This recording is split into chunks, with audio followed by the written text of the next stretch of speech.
Hi! Chicken Chintamani recipe பார்க்கலாங்களா? அதுக்கு first ஒரு பாத்திரத்தில நல்லெண்ணெய் எடுத்துக்கிறேன். இடிச்ச பூண்டு போட்டுக்கோங்க. சின்ன வெங்காயம் தான் நம்ம மெயினா இதில சேர்த்த போறோம் நெறையாவே. 10லேருந்து 15 சின்ன வெங்காயம் நான் கட் பண்ணி எடுத்திருக்கேன். அப்புறம் மொளகா வந்து விதைய எடுத்துட்டு சேர்த்துக்கோங்க.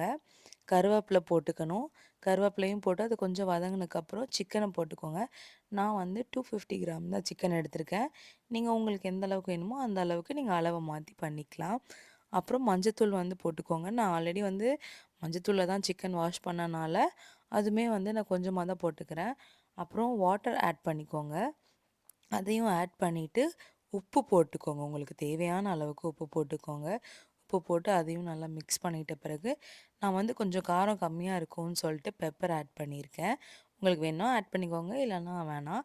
அப்புறம் அது ஒரு 10லேருந்து 15 நிமிஷம் மூடி வச்சு எடுத்தீங்கன்னா, சூப்பரான சிக்கன் சிந்தாமணி ரெடி.